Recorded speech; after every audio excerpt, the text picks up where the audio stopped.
नमस्कार और स्वागत है। आज हम बात करने वाले हैं एक बहुत ही जानी पहचानी जगह की, जो हमारी आंखों के सामने ही तेजी से बदल रही है, हमारे मोहल्ले की बैंक ब्रांच। तो देखिए, एक तरफ हैं ये पुरानी भव्य इमारतें, है ना, किसी महल जैसी, और दूसरी तरफ आज की बैंक ब्रांच, एकदम सीधी साधी मॉडर्न। मतलब कितना बड़ा बदलाव आ गया है ना, जमीन आसमान का फर्क है। तो चलिए इस सफर में हम बैंक ब्रांच की पूरी कहानी को समझते हैं। हम देखेंगे कि ये कोने वाले बैंक क्या हैं, इनकी शुरुआत कहां से हुई और अमेरिका में इनको लेकर क्या अनोखी लड़ाई चली। फिर हम आज की ब्रांच के अंदर झांकेंगे और देखेंगे कि डिजिटल क्रांति बैंकिंग के भविष्य को कैसे बदल रही है। तो चलिए शुरू करते हैं हमारे पहले हिस्से से, कोने वाला बैंक। वो जगह जो दशकों से हमारे समाज, हमारे समुदाय का एक बहुत ही अहम हिस्सा रही है। अच्छा, सबसे पहले ये समझ लेते हैं कि बैंक ब्रांच आखिर है क्या। देखिए, इसे एक रिटेल लोकेशन की तरह समझिए, जैसे कोई दुकान होती है जहां बैंक अपने ग्राहकों को आमने सामने बैठकर या फिर मशीनों के जरिए कई तरह की सर्विसेज देता है। अब बैंकिंग के ना दो मुख्य मॉडल होते हैं। एक है ब्रांच बैंकिंग, मतलब जहां एक बड़े बैंक की अलग अलग जगहों पर ढेर सारी शाखाएं होती हैं, और दूसरा है यूनिट बैंकिंग, जिसमें एक अकेला इंडिपेंडेंट बैंक होता है जो सिर्फ अपने लोकल एरिया में काम करता है। ये छोटा सा फर्क हमारी कहानी में आगे चलकर बहुत बड़ा रोल निभाने वाला है। तो चलिए अब कहानी में थोड़ा पीछे चलते हैं और देखते हैं कि इसकी शुरुआत कहां से हुई। फारस से मेन स्ट्रीट तक। आइए स्थानीय बैंकिंग की सदियों पुरानी जड़ों को खोजते हैं। ये बैंक ब्रांच का आइडिया कोई नया नहीं है। इसकी जड़ें तो बहुत बहुत गहरी हैं। सोचिए, तीसरी सदी में फारस में बैंक सक नाम के क्रेडिट लेटर्स जारी करते थे। फिर 13वीं सदी तक आते आते इटली के बैंक्स तो पूरे यूरोप में अपनी ब्रांच खोल रहे थे ताकि व्यापार आसानी से हो सके। और फिर 20वीं सदी में अमेडियो जानिनी ने बैंक ऑफ अमेरिका के साथ इस मॉडल को अमेरिका में घर घर तक पहुंचा दिया। अब हम एक बहुत ही अनोखी कहानी पर आते हैं, हमारा तीसरा हिस्सा, अमेरिका में ब्रांच खोलने की लड़ाई और ये क्यों बाकी दुनिया से इतनी अलग थी। यहाँ कहानी में एक बड़ा ही मजेदार मोड़ आता है। 20वीं सदी में ज्यादातर समय तक अमेरिकी कानूनों ने बैंकों के सामने एक दीवार खड़ी कर रखी थी। मतलब वो एक स्टेट से दूसरे स्टेट में अपनी ब्रांच खोल ही नहीं सकते थे। ये एक बहुत बड़ी रुकावट थी।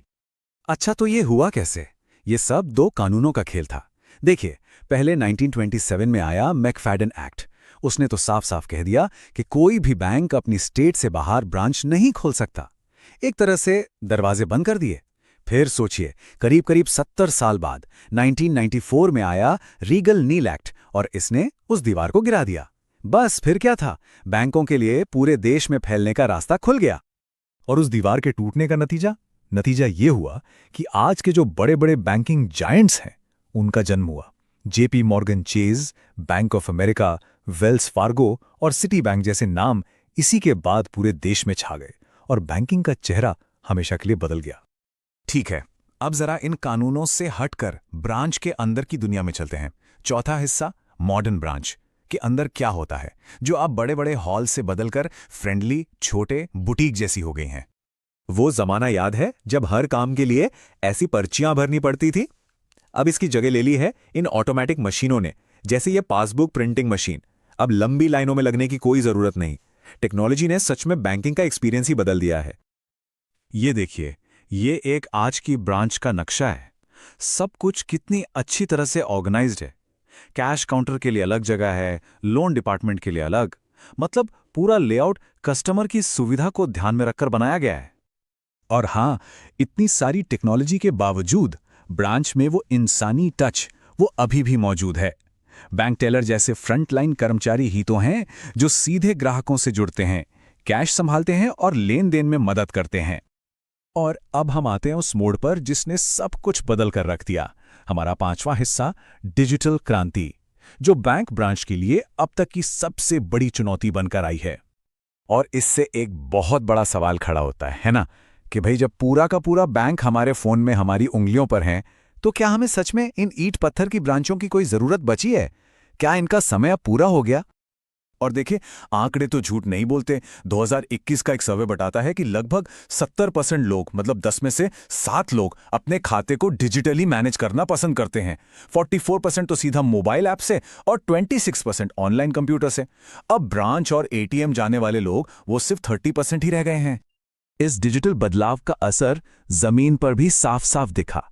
सिर्फ एक साल में 2020 में अमेरिका के अंदर 3,700 बैंक ब्रांच बंद हो गईं। ये बहुत बड़ा नंबर है, चौंकाने वाला आंकड़ा है ये। अब इतनी सारी ब्रांचों के बंद होने से एक नई समस्या पैदा हो गई है, जिसे कहते हैं बैंकिंग डेजर्ट।